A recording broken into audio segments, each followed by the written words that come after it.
I'm sorry, I had to turn off the video, the camera, because there seems to be a technical glitch which I'm not able to solve. Anyway, so I was saying that this has implications for construct definition. For example, if you are developing a construct and a writing assessment system for, let's say, Russian language, what you're supposed to bear in mind is that the Russian language is, if it's really proved to be correct, if this is theoretically and scientifically justified.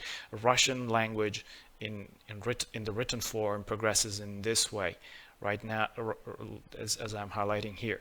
So you would not expect that a person who is learning Russian as a second language would produce something like this. And if they produce a piece of writing in this way, arguably you probably have to consider some perhaps penalties or something for them, because the main aim of your assessment is to see whether they can write in Russian. Now this, I understand this is probably a very simplified way of putting it, but that's more or less what this kind of perspective or theoretical conceptualization would, the kind of contribution it would have to our construct definition process.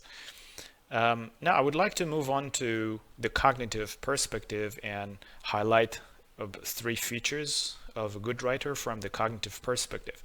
The first feature is that a good writer plans and then writes. So planning is an important stage. Planning can take place before you start to write or while you're writing, because the process of planning is dynamic and certainly nonlinear. Number two is editing the text for content and organization. As you are editing the text, you can, as you are writing the text, you can edit and organize and reorganize, or some authors suggest that you don't have to do it while you're writing. You just need to write the full paper or the full essay or whatever, and then start to edit the content and reorganize ideas around.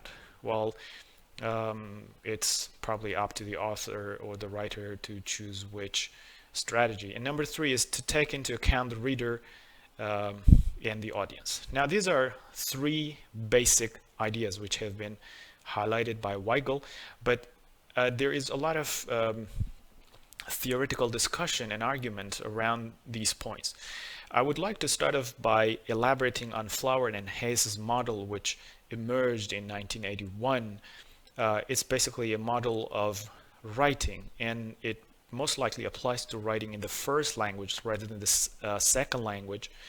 But I think you can still adopt it if you're developing a kind of writing assessment for the second language. You can adopt these components. The first one is the task environment, and the second one right at the bottom, these which includes these two boxes, big boxes, one box here and one box here, is the role of individual. So let's get started with the task environment. The task environment can be defined as the rhetorical problem as well as the text that the author or the writer has produced so far.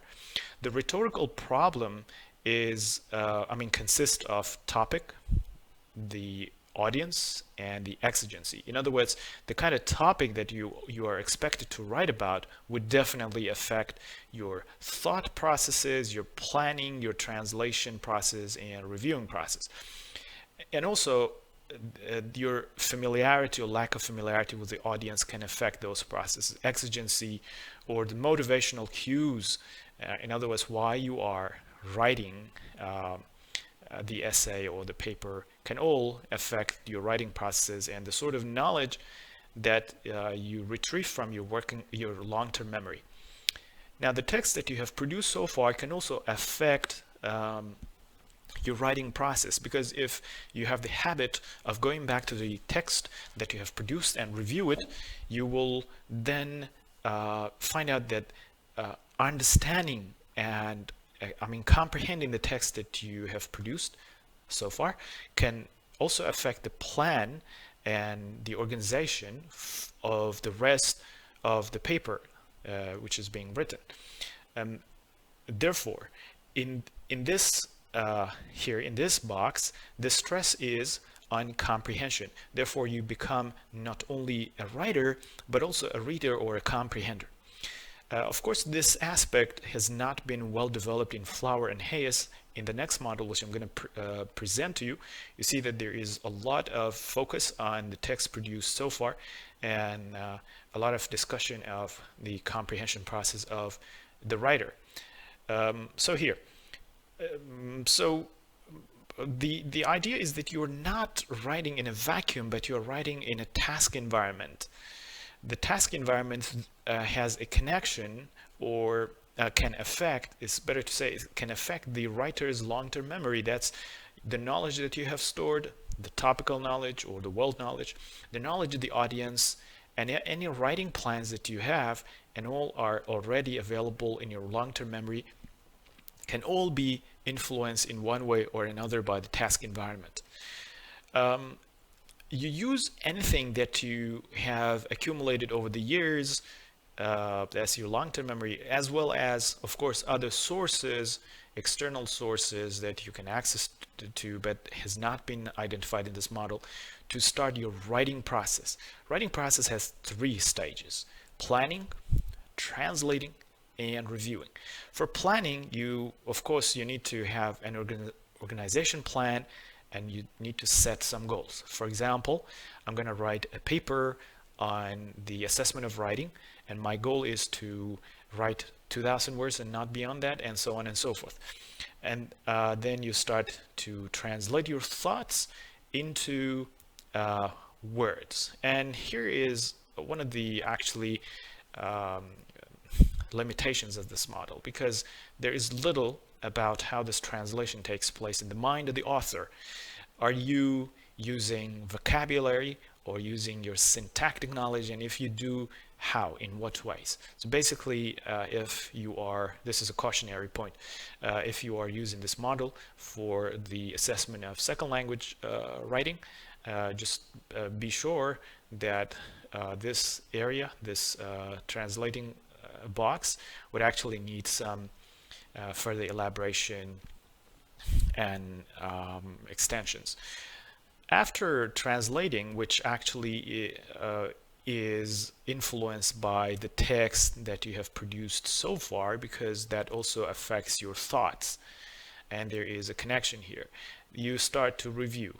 I mean, the review could be really at the word level. That's, you write one word and you read it again and you read it again. It could be at the phrase level or the sentence level or at discourse level. I mean, you write one statement and you just keep reading it, reading the whole paragraph or the paragraphs that you have written so far.